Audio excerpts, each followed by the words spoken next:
भाई, आज की सेवकाई के लिए हम परमेश्वर से सामर्थ मांगे और परमेश्वर हमारी इस सेवकाई पर आशीष दे, प्रार्थना करें। हमारे प्रेमी और अनुग्रहकारी परमेश्वर पिता, हम तेरे नाम का धन्यवाद और स्तुति करते हैं। प्यारे प्रभु यीशु मसीह, तेरे बड़े अनुग्रह, तेरी बड़ी कृपा और करुणा के कारण आज का पवित्र दिन में प्यारे प्रभु जी तेरे वचन की सेवकाई करने का तूने अनुग्रह दिया। तेरे नाम का धन्यवाद, तेरे नाम का स्तुति हो। प्यारे प्रभु सेवकाई पर तेरी आशीष सुने, तेरी पवित्र उपस्थिति हमारे साथ रहे।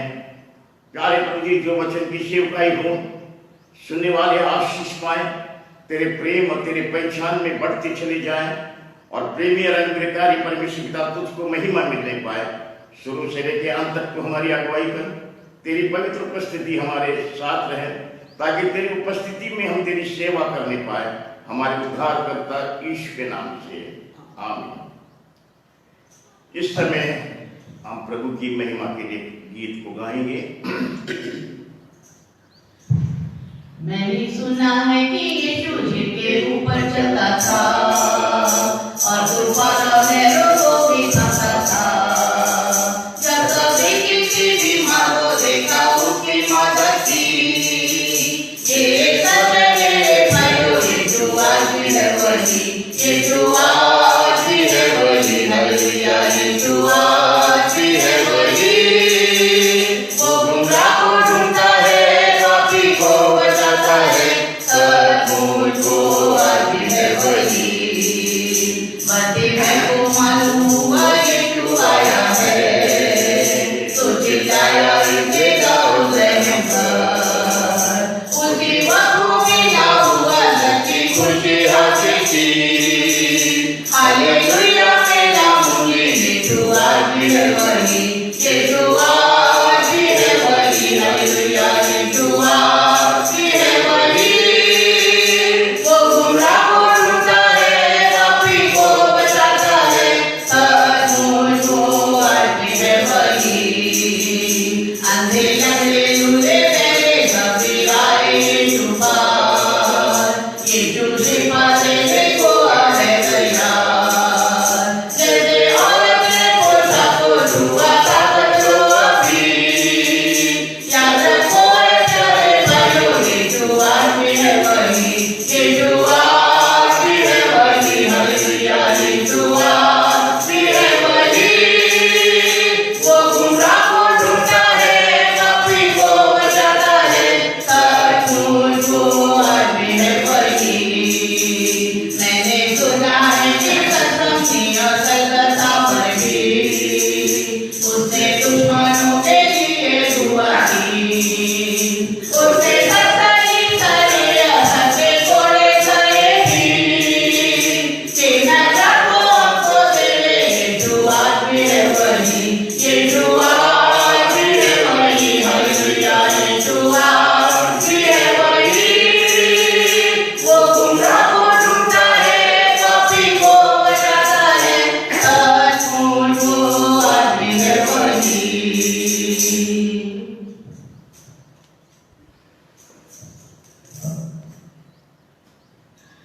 आप सबों को प्रभु यीशु मसीह की ओर से अनुग्रह और शांति मिलती रहे। आशा करता हूं मैं आप सब प्रभु यीशु मसीह में अच्छे होंगे, प्रार्थना में और आत्मिक जीवन में रहते हुए प्रभु की नजदीकी का अनुभव आप अपने जीवन में करते होंगे। इसके लिए मैं परमेश्वर के नाम का धन्यवाद, परमेश्वर के नाम की स्तुति करता हूँ। परमेश्वर की सारी भलाई, परमेश्वर के सारे उपकार, परमेश्वर की सारी आशीष जो उसने हमारे जीवनों में दिया है और अब तक हमें जीवितों के बीच में रखा है। न केवल उसने हमें जीवितों के बीच में रखा है, वरन उसने हमें एक जीवित विश्वास में रखा है। इसके लिए मैं परमेश्वर के नाम का धन्यवाद, परमेश्वर के नाम की स्तुति करता हूँ और आशा करता हूँ कि आप सब भी परमेश्वर की नजदीकी और उसकी उपस्थिति का अनुभव अपने जीवन में करते हुए परमेश्वर के प्रेम में बढ़ते चले जा रहे हैं। परमेश्वर के नाम का धन्यवाद, परमेश्वर के नाम की स्तुति हो। यद्यपि हम दूर में हैं तो भी हम प्रार्थना में एक दूसरे के लिए नजदीक में रहते हैं और हम एक दूसरे के लिए निरंतर प्रार्थना करते रहें, ताकि हम सब जन प्रभु की महिमा के दिन के लिए तैयार होने पाए। आइए हम थोड़ा सा समय परमेश्वर के वचन को ध्यान करने के लिए जा रहे हैं। मैं चाहता हूं कि सब लोग दीनता के साथ, प्रार्थना के साथ प्रभु के कदमों पर बैठे। तो मुझे पूर्ण विश्वास है कि प्रभु आपको अपने वचनों के द्वारा आशीष जरूर देंगे। परमेश्वर के नाम का धन्यवाद, परमेश्वर के नाम का स्तुति हो। सो हम प्रार्थना के साथ बैठे और ध्यान करेंगे जो हमको मिलते हैं रोमी की पत्री, उसका 8वां अध्याय और उसका 1 पद से लेकर के 8 पद तक हम पढ़ेंगे। रोमी 8 अध्याय उसका 1 से लेके 8 पद तक। अतः अब जो मसीह यीशु में है उन पर दंड की आज्ञा नहीं, क्योंकि वे शरीर के अनुसार नहीं वरन आत्मा के अनुसार चलते हैं। क्योंकि जीवन की आत्मा की व्यवस्था ने मसीह यीशु में मुझे पाप की और मृत्यु की व्यवस्था से स्वतंत्र कर दिया। क्योंकि जो काम व्यवस्था शरीर के कारण दुर्बल होकर न कर सकी, उसको परमेश्वर ने किया, अर्थात अपने ही पुत्र को पाप में शरीर की समानता में और पाप बलि होने के लिए भेजकर शरीर में पाप पर दंड की आज्ञा दी।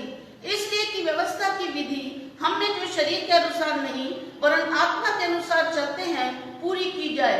क्योंकि शारीरिक व्यक्ति शरीर की बातों पर मन लगाते हैं, परंतु आध्यात्मिक आत्मा की बातों पर मन लगाते हैं। शरीर पर मन लगाना तो मृत्यु है, परंतु आत्मा पर मन लगाना जीवन और शांति है। क्योंकि शरीर पर मन लगाना तो परमेश्वर से बैर रखना है, क्योंकि ना तो परमेश्वर की व्यवस्था के अधीन है और ना हो सकता है, और जो शारीरिक दशा में है वे परमेश्वर को प्रसन्न नहीं कर सकते। आइए हम प्रार्थना करें।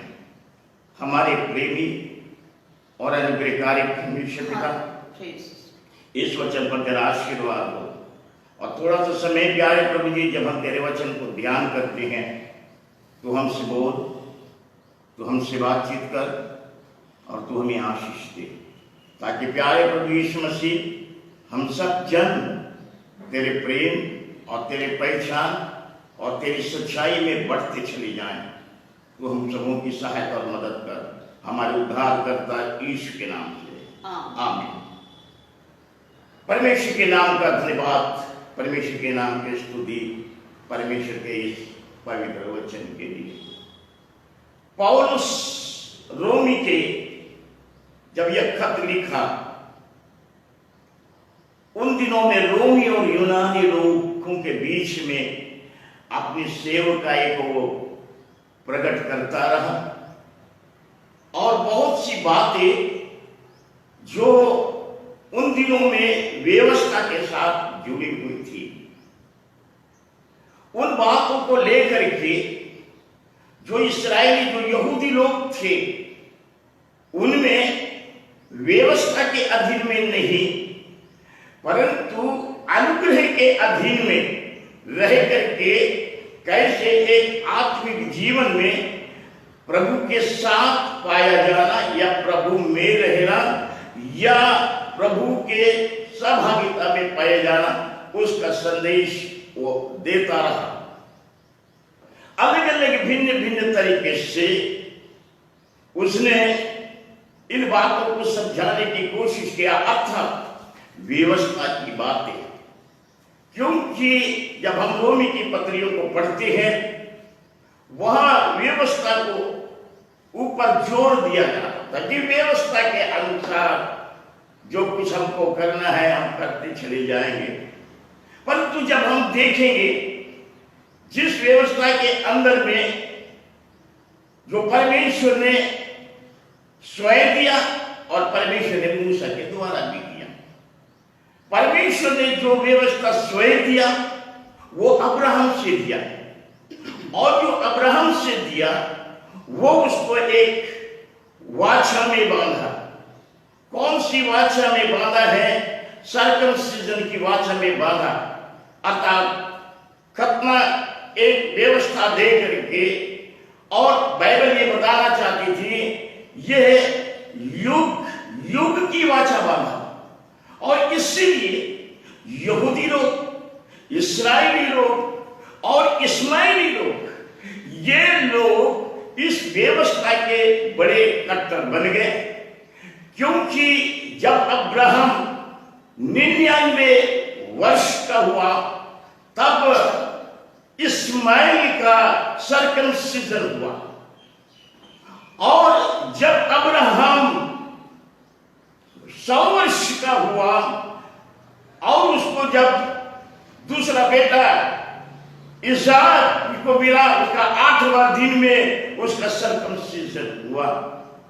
अब्राहम और इस्माइल का सर्कमसिजन एक ही दिन में हुआ, और परमेश्वर की वो वाचा जो इब्राहिम के साथ बांधा था सर्कमसिजन की, वह यहूदी, इस्राएली लोग और इस्माइली वंश के अंदर में एक परंपरा के रूप में चलने लगी। और जब पौलुस इन बातों को बताने की आवश्यकता को समझा और व्यवस्था के विषय में उनकी बातें करने लगा, तो ये बहुत सी बातें जो मसीह की ओर लेके जा रही थी, व्यवस्था वालों को समझ में नहीं आ रही थी। बाइबल हमें बताना चाहते हैं, पौलुस ने भी इस बात को बताया कि व्यवस्था से नहीं लेकिन विश्वास के द्वारा एक व्यक्ति धर्मी बनते हैं। और बाइबल हमें इस बात के द्वारा बताना चाहती है, जब इन बातों को वो प्रचार कर रहा था, कई बातें ऐसी आ जाती है जीवन में, और उन दिनों में भी रोमी के जब उसका ये लिखा और इसके बारे में बताने की कोशिश किया, कुछ ऐसे लोग भी थे जो ना तो व्यवस्था पर इतना ध्यान देते थे, परंतु वह अपनी मर्जी से जीवन को जीते थे।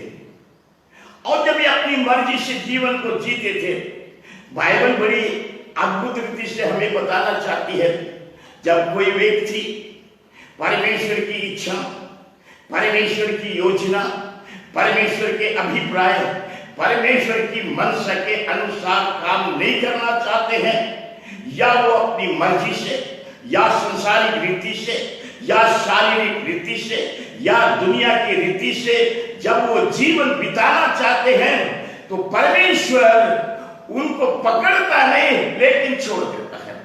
मेहरबानी से बोले किसी का पहला अध्याय, रोमी की पत्री का पहला अध्याय,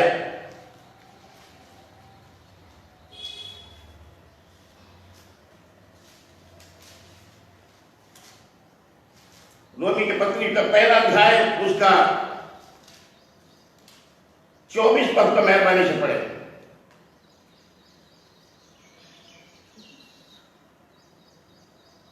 रोमी 1:24। इस कारण परमेश्वर ने उन्हें उनकी मन की अभिलाषाओं के अनुसार अशुद्धता के लिए छोड़ दिया कि वे आपस में अपने शरीरों का अनादर करें। कुछ लोग शरीर के अनुसार जिंदगी बिताना चाहते थे, तो परमेश्वर ने ऐसा लिखा है, उनको छोड़ दिया, इनको छोड़ दिया कि वे आपस में अपने शरीरों का निरादर करें। दूसरा 26 पद को भी पढ़िए। इसलिए परमेश्वर ने भी उन्हें नीच कामनाओं के वश में छोड़ दिया, नीच कामनाओं के वश में छोड़ दिया, यहाँ तक कि उनकी स्त्रियों ने भी जी हाँ स्वाभाविक व्यवहार को उससे जो स्वभाव के तो छोड़ दिया, बदल डाला। यहाँ 2 बार छोड़ दिया, तीसरी बार छोड़ दिया। 28 पद को पढ़िए। जब उन्होंने परमेश्वर को पहचानना चाहा, तो परमेश्वर ने भी उन्हें उनके निकम्मे मन पर छोड़ दिया कि वे अनुचित काम वो गलत काम करे। अगर हम परमेश्वर के वचन पर नहीं चलना चाहते, अगर हम परमेश्वर के वचन पर जीवन नहीं बिताना चाहते, परमेश्वर जबरदस्ती नहीं करता, आपका हाथ पकड़ के खींच के नहीं लाता, आपके गंदे जीवन में वो भी छोड़ देता है। क्योंकि आपकी मनसा, आपका हृदय, आपका विचार, जो कुछ भी है वो एकदम शारीरिक है, संसारिक है, दुनिया भी है, बाहरी बातें भी हैं, और इस प्रकार से पूरे आप एक सांसारिक और शारीरिक जीवन में लिप्त हो जाते हैं। इसलिए परमेश्वर भी आपको जबरदस्ती नहीं देता। अगर आपको संसार में मजा आता है तो याद रखिए, आपको परमेश्वर आपकी मनसा पर छोड़ देगा, क्योंकि परमेश्वर के वचन में ऐसा लिखा है, परमेश्वर ने छोड़ दिया। जब लोग परमेश्वर को पहचानना नहीं चाहते हैं तो परमेश्वर छोड़ देता है। प्रियो, लेकिन ये तो दुख की बात है कि अगर हम परमेश्वर को ना पहचाने तो परमेश्वर हमें छोड़ देगा। परमेश्वर काश ऐसा न करे कि लोग परमेश्वर को पहचानना ना चाहे और परमेश्वर छोड़ दे। हम तो यही आशा करेंगे कि लोग परमेश्वर को प्रेम करें, परमेश्वर का प्रेम माने, परमेश्वर के वचन पर जीवन बिताए और परमेश्वर के साथ चले। परमेश्वर उनको कभी भी ना छोड़े जो अपनी वाचा के साथ बांधता है। प्रिय, बाइबल हमें ये बात बताना चाहती है। इस प्रकार के लोग भी उन दिनों में थे और यहूदी और यूनानी लोग भी थे जो व्यवस्था को पकड़ करके चल रहे थे। प्रिय, बाइबल हमें बताना चाहती है कि ये जो आत्मिक जीवन के विषय में, आत्मिक जीवन एक पवित्रता का जीवन है और आत्मिक जीवन के बारे में पौलुस उन लोगों को बताना चाहता है जो प्रभु यीशु मसीह में है। जो प्रभु यीशु मसीह में नहीं है उनका बात छोड़ दीजिए, उनका चिंता छोड़ दीजिए। लेकिन जो प्रभु यीशु मसीह में है, कई बार हम प्रभु यीशु मसीह में कैसे हैं हमें समझ में नहीं आता और हम सोचते हैं हमने विश्वास कर लिया, बस इतना ही बात सोच लेते हैं।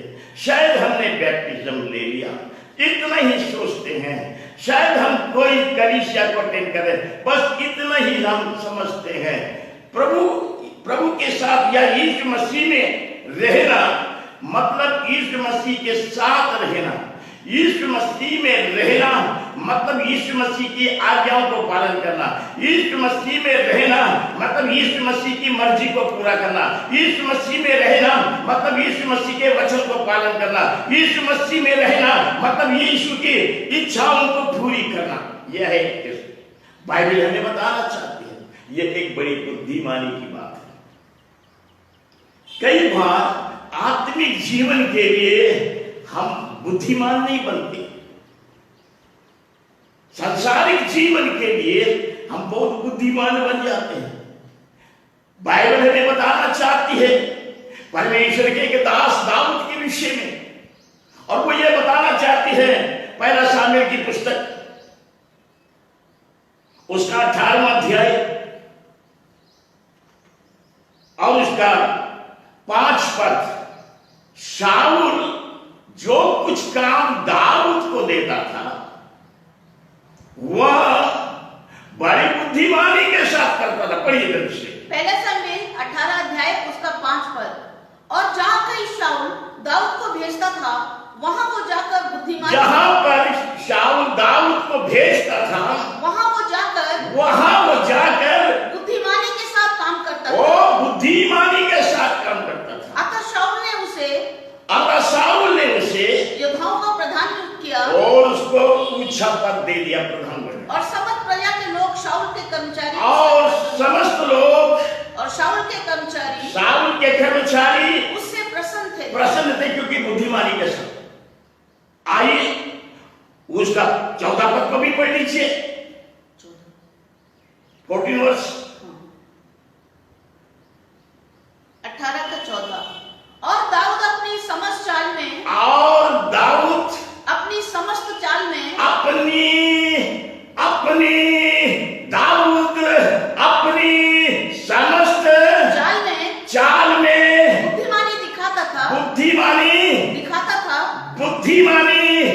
बुद्धिमानी दिखाता था और यहोवा उसके साथ और परमेश्वर उसके साथ था। परमेश्वर उसके साथ बुद्धिमानी दिखा। प्रियो, परमेश्वर के साथ चलने के लिए भी थोड़ा बुद्धिमानी से चलना, बुद्धिमानी के साथ। बाहरी जिंदगी में हम बड़े बुद्धिमानी के साथ चलते हैं, बड़ी बुद्धि लगाते हैं, परंतु ये शारीरिक बुद्धि है, सांसारिक बुद्धि है, संसार में वो फिट बैठेगी। लेकिन परमेश्वर के साथ भी जीवन बिताने के लिए बुद्धिमानी के साथ करना। बुद्धि क्या है? बुद्धि है परमेश्वर का भय। परमेश्वर का भय मानना बुद्धि का आरंभ है। दाऊद परमेश्वर का भय मानने वाला व्यक्ति था, इसीलिए वह बुद्धिमानी के साथ सब काम करता था और परमेश्वर उसके साथ था। जब वो इस प्रकार से जीवन को बिता रहा है, हम जो परमेश्वर के लोग कहलाते हैं, यदि हम मसीह में हैं तो हमें किस प्रकार से आत्मिक जीवन को बुद्धिमानी के साथ बिताना चाहिए। और बाइबल में यही बातों को बताना चाहती है। देखिए यहां पर कुछ व्यवस्था की बातों को भी वर्णन किया गया है। पढ़िए पहला पद से 8 का, रोमी 8 का।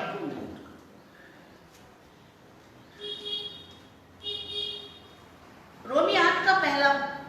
अतः अब जो मसीह यीशु में है उन पर दंड की आज्ञा नहीं। जो मसीह यीशु में है, मसीह यीशु में कौन लोग हैं? सवाल ये, मसीह यीशु में कौन लोग हैं? जिन लोगों ने मसीह को विश्वास किया, जिन लोगों ने यीशु मसीह के द्वारा उद्धार पाया, जिन लोगों ने यीशु मसीह के द्वारा पापों की क्षमा पाई, जिन लोगों ने यीशु के लहू से धुल करके शुद्ध और पवित्र हो गए, जिन लोगों ने बपतिस्मा लेकर के यीशु मसीह को पहन लिया, उनके बारे में लिखा है जो मसीह यीशु में है, ये लोग मसीह यीशु में हैं, ये लोग अपने पापों की क्षमा पा करके यीशु के लहू से शुद्ध और पवित्र बन करके परमेश्वर के साथ जीवन बिताने के लिए तैयार हो गए। वे मसीह यीशु में है, वे मसीह यीशु में है। अब बाइबल हमको बताना चाहती है कि किस प्रकार से जीवन को बिताना। कुछ व्यवस्था की बातों को भी यहां रखा गया। पढ़ दीजिए उसको जल्दी आगे। अतः अब जो मसीह यीशु में है उन पर दंड की आज्ञा नहीं, क्योंकि वे शरीर के अनुसार नहीं वरन आत्मा के अनुसार चलते हैं। वे शरीर के अनुसार नहीं परंतु आत्मा के अनुसार चलते हैं। आत्मा के अनुसार चलते हैं।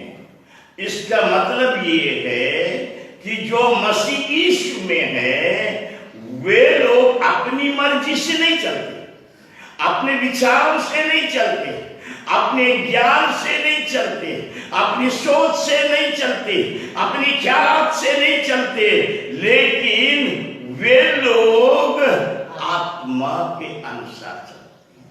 आत्मा के अनुसार चलते हैं। आत्मा काम करता है। जब सृष्टि की उत्पत्ति के बारे में हम पढ़ते हैं, जब पहली पृथ्वी बेडोल थी, सुनसान थी, उस पर जल था, उस पर अंधियारा था, उस पर परमेश्वर का आत्मा मंडरा रहा था।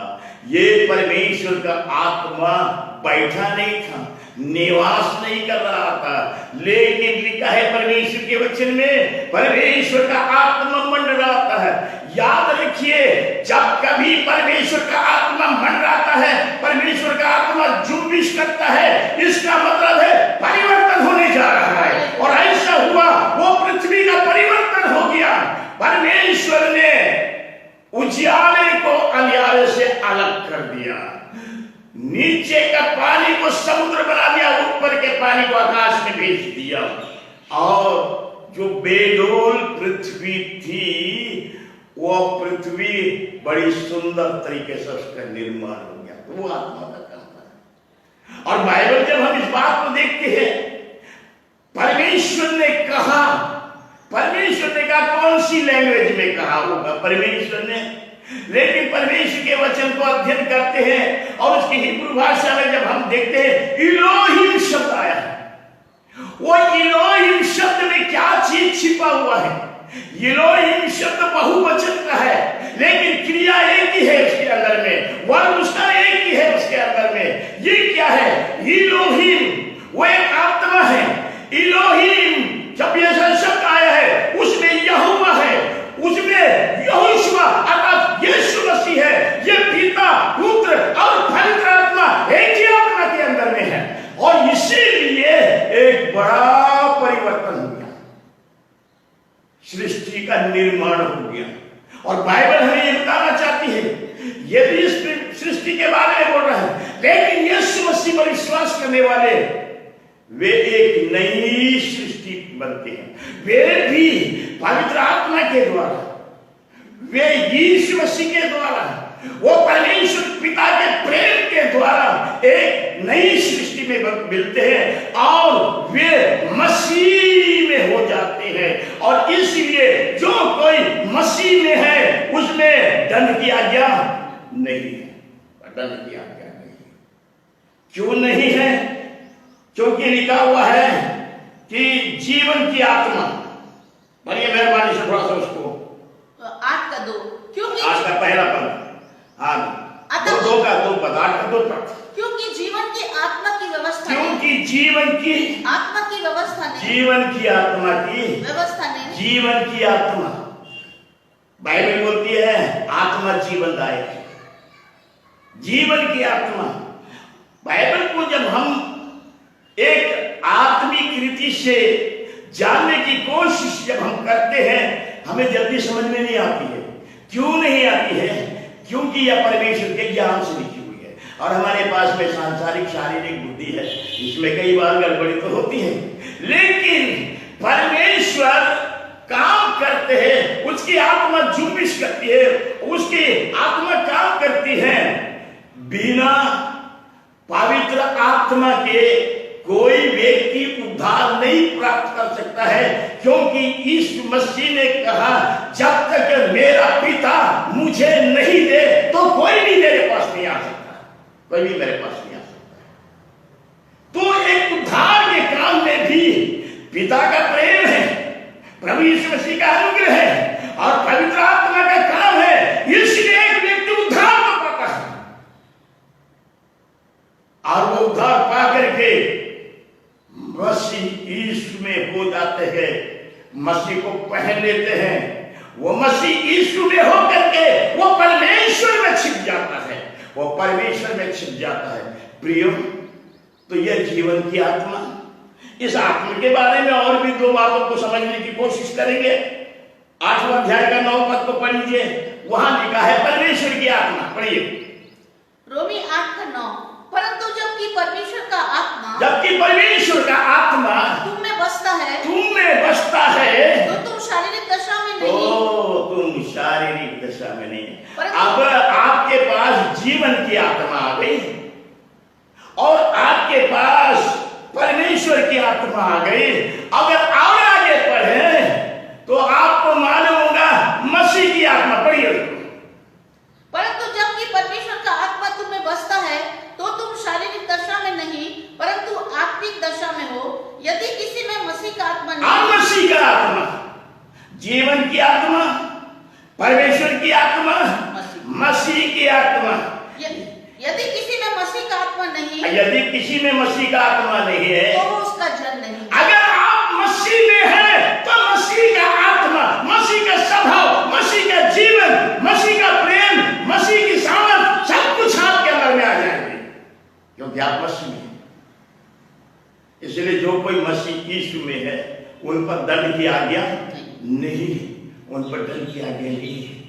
प्रियो, ये लोग कैसे जीवन बिताते हैं? बाइबल का वचन बोलता है कि ये एक आत्मिक रीति से जीवन बिताते हैं, आत्मिक रीति से जीवन को बिताते हैं। हमारा जीवन बिताना संसार में रह करके, क्योंकि संसार में हमको शरीर भी तो है, लेकिन जब हम मसीह के हो गए तो हम संसारिक नहीं हुए, हम शारीरिक नहीं हुए, हम आत्मिक लोग हो गए।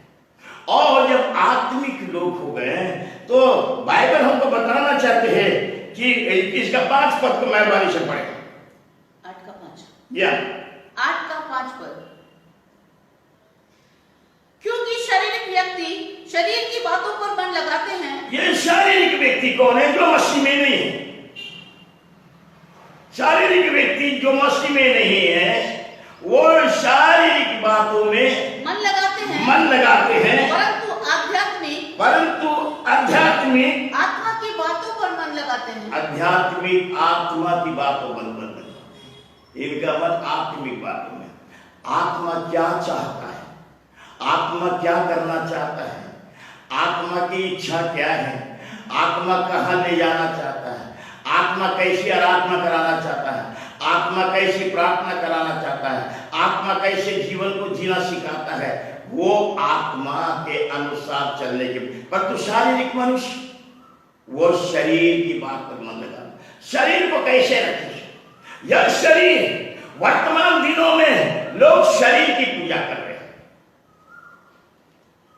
शरीर की पूजा, ज्यादा से ज्यादा अपने शरीर के बारे में लोग चिंता करते हैं। शरीर मट्टी का है, परमेश्वर के वचन में लिखा है और तू मट्टी का है फिर मट्टी में मिल जाएगा। जो चीज मट्टी में मिल जाने वाला है उसकी लोग पूजा करते हैं। शरीर की पूजा, शरीर में जितने भी चीजें हैं सब उनको आवश्यक पड़ जाती है।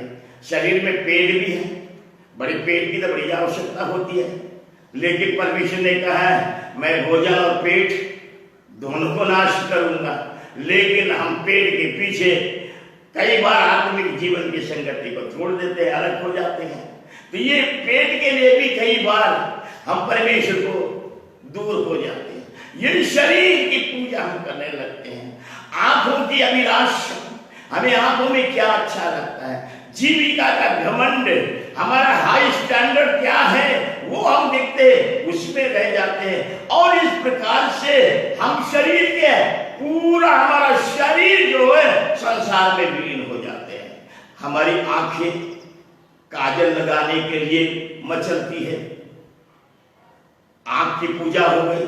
हमारे ओंठ लिपस्टिक लगाने के लिए तैयार हो जाते हैं, वो ओंठों की पूजा हो गई है।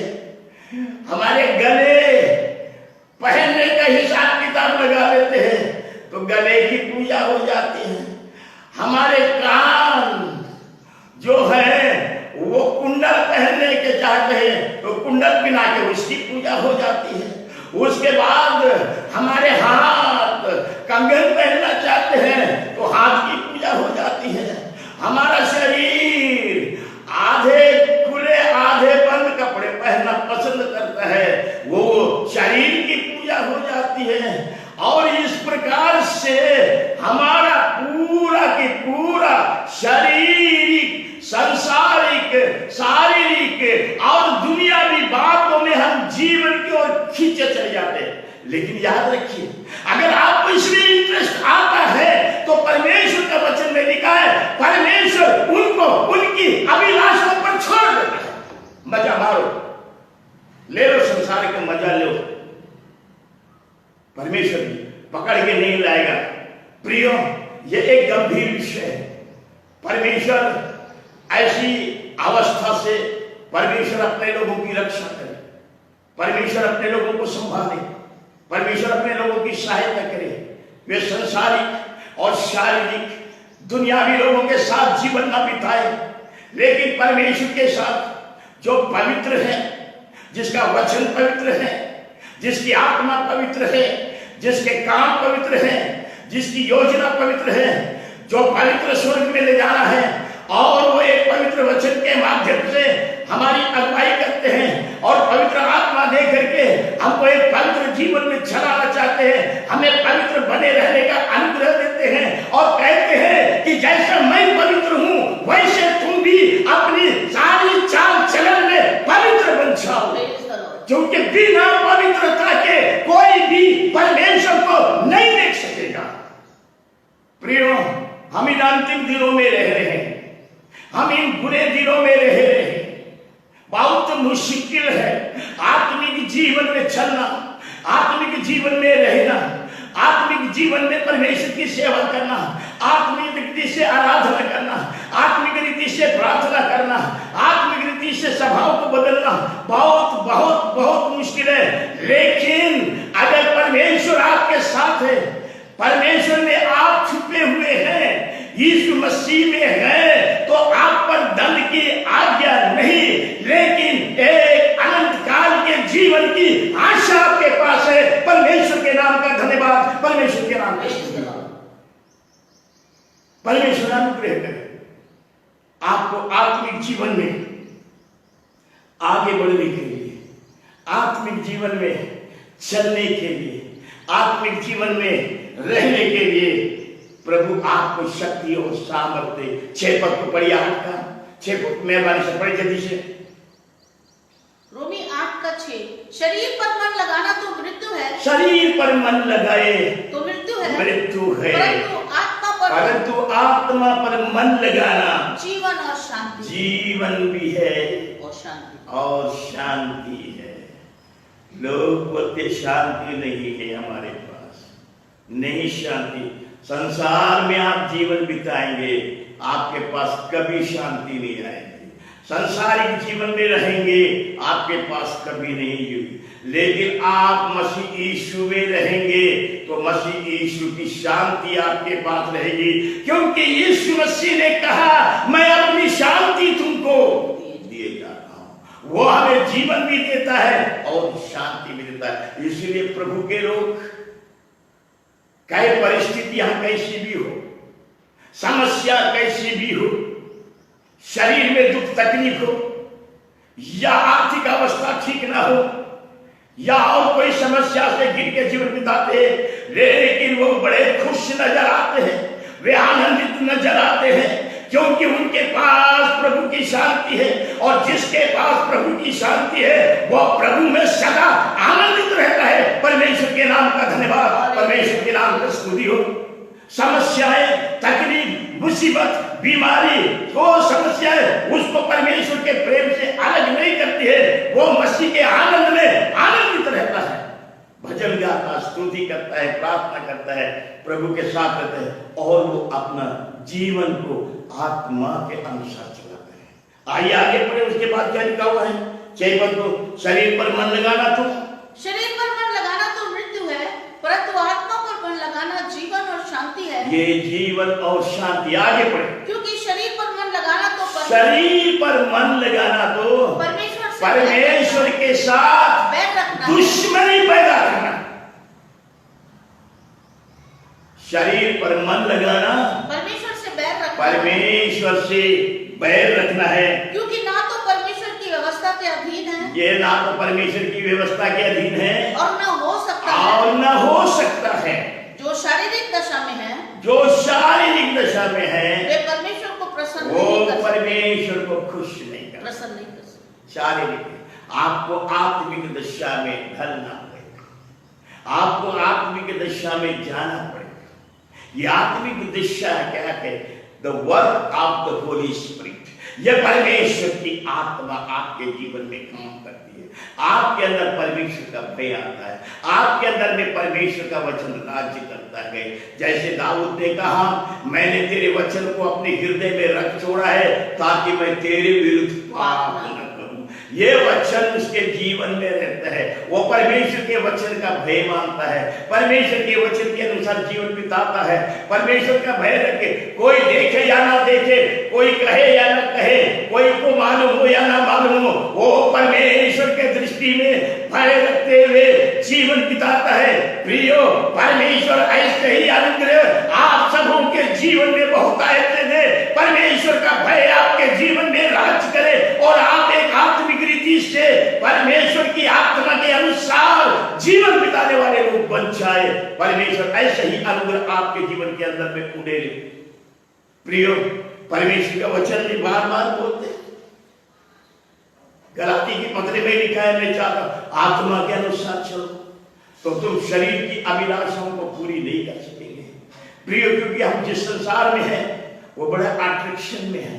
संसार हमको अपनी ओर खींचता है, संसारिकता हमको अपनी ओर खींचती है, संसारिक बातें हमको अपनी ओर खींचती है, और हम संसारिक बातों में हम दो स्वामी की सेवा नहीं कर सकते हैं। हम संसार की और प्रभु की सेवकाई नहीं कर सकते हैं। हम सोचते कि संसार का जीवन भी जी लें, संसार का मजा भी ले लें और प्रभु के साथ चले। ऐसा नहीं हो सकते हैं, क्योंकि यीशु मसीह ने पहले ही कह दिया, जैसे मैं संसार का नहीं हूं वैसे तुम संसार के नहीं हो। परमेश्वर ने हमें एक आत्मिक जीवन देकर के, आत्मा की संगति में रख करके, आत्मा में चलने के लिए और आत्मा में जीवन बिताने के लिए परमेश्वर ने हमको एक ऐसा जीवन दिया है जो बहुत ही बहुमूल्य है, वो किसी व्यक्ति के साथ नहीं, किसी समाज के साथ नहीं, किसी ऑर्गेनाइजेशन के साथ नहीं, किसी लोगों के साथ नहीं, लेकिन आपका रिलेशन आपके परमेश्वर के साथ हो, क्योंकि परमेश्वर आत्मा है। परमेश्वर का वचन जो आत्मा से लिखा गया है, और बाइबल हमको बताना चाहती है जो आत्मा आपकी अगुवाई करते हैं वो आपको परमेश्वर के वचन पढ़ने के लिए, क्योंकि आत्मा मंडराता रहता है। वो हम जो नई सृष्टि के लोग हैं ना, हम पर भी माना कि हम उसमें चलते रहे, उसमें चलते रहे, चलने वाला जीवन है। प्रियो, प्रभु अनुग्रह करे, प्रभु शक्ति दे, प्रभु सामर्थ्य दे। 9 पद को भी थोड़ा सा मेहरबानी से पढ़ लीजिए इसके। रोमी 8:9, परंतु जबकि परमेश्वर का जबकि परमेश्वर का आत्मा तुम में बसता है, तो तुम शारीरिक दशा में नहीं। परमेश्वर के नाम का धन्यवाद, परमेश्वर के नाम का स्तुति हो। यदि पढ़िए फिर, यदि परंतु जबकि परमेश्वर का आत्मा तुम में बसता है, नहीं बसे तो बात दूसरी है। तुम में बसता है तो तुम शारीरिक दशा में नहीं। अगर शारीरिक जीवन जी रहे हैं तो फिर परमेश्वर का आत्मा नहीं बसता,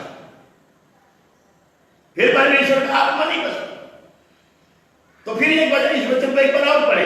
परंतु जबकि परमेश्वर का आत्मा जी हाँ तुम में बसता है, तो तुम शारीरिक दशा में नहीं, परंतु आत्मिक दशा में आत्मिक दशा में हो। यदि किसी में आपके अंदर अगर आत्मा बसता है तो आप आत्मिक दशा में परमेश्वर आपके अंदर में बसना चाहता है, रहना चाहता है।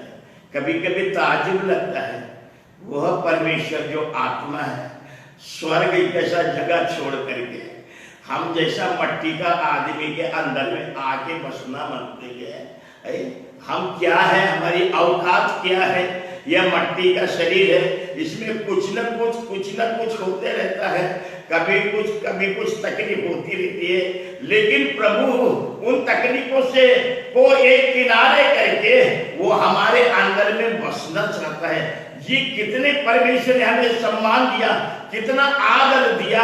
हम इस आदर के योग्य नहीं थे, इस सम्मान के योग्य नहीं है कि परमेश्वर का आत्मा हमें बस जाए। हम इस योग्य नहीं है, परंतु जो कुछ भी हुआ है वो यीशु मसीह के मार्फत हुआ है, क्योंकि परमेश्वर के वचन में लिखा हुआ है अनुग्रह और सच्चाई यीशु मसीह के द्वारा आई, और उस अनुग्रह के द्वारा प्रभु यीशु मसीह जो हमारे जीवन का उद्धार करता है, उसने हमको अपने में रख करके परमेश्वर की आत्मा को हमें बसने दिया। परमेश्वर के नाम का धन्यवाद, परमेश्वर के नाम की स्तुति हो। परमेश्वर ने हमें कितना उच्च स्तर पर लेके गया है। यह स्तर जो है, यह स्टैंडर्ड जो है, ये बहुत हाई स्टैंडर्ड है। मतलब स्वर्ग का परमेश्वर आपके शरीर में बसता है। इसका मतलब क्या है? ये शरीर में आपको रहता है, तब वो आपके अंदर चलता है, फिरता है। और बाइबल हमको बताती है कुरिन्थ की पत्री के मुताबिक, क्या तुम नहीं जानते कि तुम जीवते परमेश्वर का मंदिर हो और परमेश्वर की आत्मा तुम में निवास करती है, वो तुझमें चला और फिरा करेगा। कितनी सुंदर संगति है, आत्मिक संगति। परमेश्वर के साथ चलना, परमेश्वर के साथ फिरना, परमेश्वर के साथ बैठना, परमेश्वर के साथ चलना, परमेश्वर के वचन को पालन करना, परमेश्वर में बने रहना, परमेश्वर की मनसा को पूरी करना, परमेश्वर की आराधना करना, परमेश्वर की संगति में रह के परमेश्वर जो चाहता है वैसे ही चलना। क्योंकि बाइबल हमें बताती है हम अपने मन से नहीं चल सकते हैं, क्योंकि हम दाम दे करके मोल ले लिए जाते हैं। हम उसके हैं, उसकी मर्जी पर हमको चलना पड़ता। परमेश्वर के नाम का धन्यवाद, परमेश्वर के नाम की स्तुति हो। यह एजकेल की पत्री में, यह एजकेल की पुस्तक में ऐसा लिखा हुआ है, यह आत्मा की जीवधारी थे। आत्मा जिधर चाहता था उधर उनको लेकर के जाता था।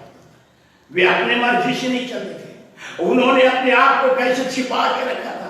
जैसे हम यीशु मसीह में होकर के परमेश्वर में छिपे हुए कानून लोग दो पंखों से अपने चेहरे को, दो पंखों से अपने शरीर को और दो पंखों से उड़ते थे और चिल्लाते थे, पवित्र पवित्र पवित्र सेनाओं का यहोवा पवित्र। परमेश्वर हमें एक पवित्रता का जीवन में लाया है। यद्यपि संसार में चारों ओर अंधकार है, लेकिन उत्पत्ति की पुस्तक में ऐसा लिखा है, परमेश्वर ने उजियारे को अंधियारे से अलग किया। परमेश्वर ने हमको भी पाप के अंधियारे से अलग किया। प्रियो, हम इसके ऊपर ध्यान करें, मेडिटेशन करें, वैसे मेडिटेशन करें जो दाऊद ने किया है। दाऊद कहते हैं, मैंने तेरी व्यवस्था पर रात और दिन ध्यान करता है। ध्यान कीजिए प्रियो, यह समय आ गया है, संसार लुभाने वाली बातों की ओर हमको खींचते ले जाता है। आजकल ध्यान करने को समय नहीं है, ध्यान करने के लिए टाइम नहीं है हमारे पास में, ध्यान करने के लिए हमको मन नहीं करता है। कारण ये है, संसार और संसार की बातें हमको अपनी ओर खींचते। लेकिन परमेश्वर का धन्यवाद हो, यीशु मसीह ने हमें मोल ले लिया। हम यीशु मसीह के हैं और जो मसीह यीशु के हैं उन पर दंड की आज्ञा नहीं है। परमेश्वर अनुग्रह करे, परमेश्वर शक्ति दे, परमेश्वर सामर्थ्य। पहले हम परमेश्वर की आत्मा के अनुसार चलना सीखें। इसका 14, आज का 14 को मेहरबानी से पढ़े।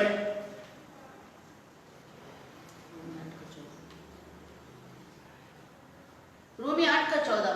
इसलिए कि जितने लोग परमेश्वर की आत्मा के चलाए चलते हैं, परमेश्वर की आत्मा के चलाए चलते हैं, चलते हैं, वे ही परमेश्वर के पुत्र हैं। सब नहीं है, सब नहीं। आप जबरदस्ती मान लो बात दूसरी, लेकिन सब नहीं है। वो ये जो परमेश्वर की आत्मा के चलाए चलते। परमेश्वर का आत्मा आपको जैसे चलाए वैसा चलना, अपना मर्जी नहीं, आप खरीद लिए गए, आप प्रभु के हैं। आपको चलना होगा परमेश्वर के वचन के अनुसार, आपको जीवन बिताना होगा प्रभु के वचन के अनुसार, आपको बनना होगा परमेश्वर के वचन के अनुसार। आपको सब कुछ, आपका जीवन वचन पर आधारित है, क्योंकि आपने भी जीवते और सदा ठहरने वाले वचन के द्वारा नया जन्म पाया है। जिससे जन्म पाया है उसने आपको जीवन बिताना है। परमेश्वर के नाम का धन्यवाद, परमेश्वर के नाम का स्तुति हो। यह है एक आत्मिक दृष्टिकोण से हम आत्मिक बातों की ओर सोचते हैं। जिस संसार में रहते हैं हमको इसमें जीवन बिताने के लिए बड़ा कठिन है। अगर कठिन है तो आप मनमर्जी के राजा हैं, परमेश्वर आपको छोड़ देगा। नहीं चलने का है, छोड़ दिया। मैंने बताया 3 बार लिखा है, जब लोगों ने परमेश्वर को पहचाना नहीं चाहा तो परमेश्वर ने उनकी मर्जी पर छोड़ दिया। आप अपनी मर्जी के राजा हैं, आप रह जाइए, अपने मर्जी पे चलिए। प्रभु का मर्जी पर प्रभु के लोग चलेंगे, प्रभु के जो प्रभु में है वे लोग चलेंगे, जो प्रभु की संगति में है वे लोग चलेंगे, जो प्रभु के साथ नाता रखे वे लोग चलेंगे, जो प्रभु के साथ जीवन बिताते वे लोग चलेंगे। और जो चलेंगे उनके विषय में लिखा है वे परमेश्वर के पुत्र क्या कहलाएंगे। जितने लोग आत्मा के चलाए चलते हैं वे परमेश्वर के पुत्र हैं, परमेश्वर के पुत्र हैं। और बाइबल बताती है, बाइबल हमें बताती है, फिर हमें भय की बात नहीं है। क्योंकि 15 पद, क्योंकि तुमको दासत्व की आत्मा, तुमको गुलामी की आत्मा नहीं मिली। गुलामी, परमेश्वर ने गुलाम नहीं बनाया आपको, गुलामी की आत्मा नहीं मिली कि फिर भयभीत हो, कि आप डर जाओ, परंतु लेपालकपन की आत्मा, लेपालकपन की आत्मा मिली है। पुत्र हो जाने की लेपालकपन की आत्मा मिली है। आत्मा मिली है। अब आपको भी आत्मा कैसी मिली है? जिससे हम कौन सी आत्मा मिली है? लेपालकपन की। आपको कौन सी आत्मा मिली है? लेपालक। आपको कौन सी आत्मा मिली है? आपको लेपालकपन की आत्मा मिली है। जब आप यीशु मसीह में हो जाते हैं, आपको लेपालकपन की आत्मा मिल गई। जिससे बहुत लोग इस आत्मा के विषय में नहीं जानते कि मुझे लेपालकपन की आत्मा मिली है। प्रियो, परमेश्वर अनुग्रह करे।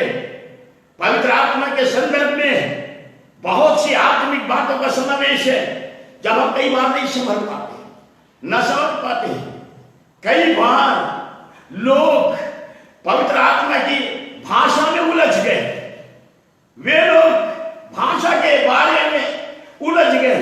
प्रेरित के काम का 2 अध्याय, वो भिन्न भिन्न भाषा में उलझ गए। कुछ लोग अन्य भाषा में उलझ गए हैं और कुछ लोग आत्मा के वरदानों में उलझ गए हैं। ये सारी बातों में उलझ गए। अब उनको समझ में नहीं आता क्योंकि उनने पहले आत्मा के अनुसार चलना नहीं सीखा। आप चलते रहिए, तब परमेश्वर अपने वरदानों को बांटता है। आप चलते रहिए, तब परमेश्वर आपसे बातें करता है। तब चलते रहिए तो आप परमेश्वर से बातें करेंगे। प्रियो, परमेश्वर के अद्भुत काम पहले आपकी जिंदगी में पूरा होगा। प्रियो, प्रभु अनुग्रह करे, प्रभु शक्ति दे, प्रभु सामर्थ्य दे। हर एक मेरे प्रिय भाई और बहन जो सुन रहे हैं, जवान बच्चे जो सुन रहे हैं, मेरे बुजुर्ग भाई बहन लोग जो सुन रहे हैं, परमेश्वर आप सबों को आशीष दे। आज के वचन की आशीष आपके जीवन में आ जाए। आप प्रभु के पास जाइए। अगर आप परमेश्वर के वचन को सुनने के बाद ऐसा महसूस करते हैं कि मुझे जैसा होना चाहिए, मैं प्रभु यीशु मसीह में नहीं हूं, मैं कहता हूं कहीं मत जाइए। आपके घर के दरवाजे को बंद कीजिए। आप प्रभु के पास जाइए, घुटनों पर जाइए, प्रभु से कहिए, प्रभु जैसा मुझे होना चाहिए मैं नहीं हूं, मैं चाहता हूं मैं एक आत्मा के रीति से एक जीवन बिताने वाला बन जाऊं और मैं तेरा पुत्र कहलाऊं। मुझे शक्ति दे, मुझे सामर्थ्य दे, मेरी अगुवाई कर। किसी के पास जाना, आप अपना बंद कमरे में जाओ। जब तू अपने बंद कमरे में जाके जो तेरा पिता गुप्त में है वो तेरी गुप्त वाली बात सुनेगा। ये गुप्त बात आत्मिक बात है। ये गुप्त बात ईश्वरीय बात है। ये गुप्त बात परमेश्वर के साथ संगति रखने वाली बात। यह गुप्त बात संसार की नहीं है, परंतु ईश्वर के साथ एक रिलेशन बनाने वाली बात है। तो जब तेरी गुप्त बात है तो तू अपना कमरा बंद करना, वहां जाना, प्रभु से बोलना। प्रियो, आप प्रभु से बात करेंगे, प्रभु आपसे बात करेंगे। आप प्रभु के पास जाएंगे, प्रभु आपको दर्शन देंगे। आप प्रभु को खोजेंगे, वो आपको मिल जाएगा। आप प्रभु की संगति में रहना चाहेंगे, प्रभु आपको प्यार करेगा। क्योंकि परमेश्वर का स्वभाव प्रेम का स्वभाव है। वो प्रेम करता है, अपने पास आने वाले को प्रेम करता है। वो चाहता है कोई भी व्यक्ति नाश ना हो, परंतु हर व्यक्ति आनंद और जीवन को प्राप्त करे। प्रियो, प्रभु अनुग्रह करे। यह वचन का आशीष अगर आपके जीवन में आए, आप इस आशीष को लेकर के आत्मिक रीति से पढ़िए, आत्मिक रीति से चले, आत्मिक संगति में बढ़ते चले जाए। प्रभु अनुग्रह करे, प्रभु शक्ति दे, प्रभु सामर्थ्य, प्रभु आपकी अगुवाई करे। आइए, अंतिम दिन है प्रियो, ये पूरे दिन है। हम परमेश्वर में जीवन बिताना चाहेंगे। बहुत सी समस्याएं आ जाती है, बहुत सी बातें हमारे बीच में आ जाती हैं, संसार की बहुत सी रुकावटें हमारे जीवन में आती है। ओ, किसी तरफ मत देखिए। आप अपनी आंखों को उठाइए, आप अपनी आंखों को प्रभु की तरफ लगाइए, आप अपनी आंखों को वचन की तरफ लगाइए, आप अपनी आंखों को पर्वतों की ओर लगाइए। आप अपना जो कुछ ध्यान है वो प्रभु की ओर लगाइए। प्रभु से रिश्ता जोड़िए, प्रभु के साथ संबंध बनाइए। प्रभु की आत्मा आपके जीवन में काम करके आपको अपना पुत्र बना देगी, क्योंकि आप भी उसके आत्मा के अनुसार चलने वाले बन जाएंगे। बाइबल हमें बताना चाहती है गलाती के पत्र में, मैं तुमसे कहता हूं आत्मा के अनुसार चलो तो कभी भी शरीर की अभिलाषा को पूरा नहीं करने पाएंगे। प्रभु से कहिए, प्रभु मैं इसमें चलना चाहता हूं, मेरी संसारिक अभिलाषा से मेरी रक्षा करें। प्रभु आप सबों को बड़ी आशीष दे, प्रभु अनुग्रह करे, प्रभु शक्ति दे, प्रभु सामर्थ दे, हर एक सुनने वाले के जीवन में परमेश्वर आत्मिक जीवन की बारिश उड़ेल दे, ताकि वो सच्चाई को जाने, इस महिमा की बातों को जाने, इस स्वर्गीय बातों को जाने, वो परमेश्वर के प्रेम को जाने और परमेश्वर के साथ अपना संबंध इन अंतिम दिनों में बना के रखे, क्योंकि हम अंतिम दिनों में रह रहे हैं। हमारे प्रभु का आगमन बहुत निकट है। भय भक्ति और पवित्रता के साथ जीवन बिताने के लिए प्रभु आप सबों की सहायता और मदद करे। परमेश्वर अपने इस वचन पर आशीष दे। आइए हम प्रार्थना करें। हमारे प्रेमी और अनुग्रहकारी परमेश्वर पिता, हम तेरे नाम का धन्यवाद और स्तुति करते हैं प्यारे प्रभु यीशु मसीह, तेरे बड़े अनुग्रह के लिए, तेरी कृपा के लिए, करुणा के लिए, जो तूने हमें समय दिया, तेरे सेवकाई के लिए। तेरा वचन जिन जिन के पास में पहुंचा है प्यारे प्रभु जी, प्रत्यक्ष से बोलना, बातचीत करना और आशीष देना, तेरे लोग होकर के, तुझ में आनंदित होकर के, तेरी संगति में रह करके, तेरे प्यार में बढ़ते रहते हुए आत्मा में जीवन बिताने का अनुग्रह दे। प्यारे प्रभु जी, तू सहायता मदद कर, तेरी आत्मा उन पर जुम्बिश करे, तेरी आत्मा उन पर मंडराए, तेरी आत्मा उनके साथ बातें करे, वे तेरे वचनों के अनुसार जीवन को बिताने वाले लोग बन जाए। तू ऐसा अनुग्रह प्रत्येक पर उंडेल। प्यारे प्रभु जी, तू हमें भी शक्ति दे, हमें भी सामर्थ्य दे, ताकि हम तेरा वचन बड़ी सामर्थ्य के साथ प्यारे प्रभु जी तेरे लोगों तक पहुंचा सके। तू सहायता और मदद कर। इतना देर तेरे कदमों पर बैठने का अनुग्रह दिया, तेरे नाम का धन्यवाद, तेरे नाम का स्तुति हो। यह प्रार्थना को हमारे उद्धार करता प्रभु यीशु मसीह के नाम से मांगते, सुन और ग्रहण कर। आमीन।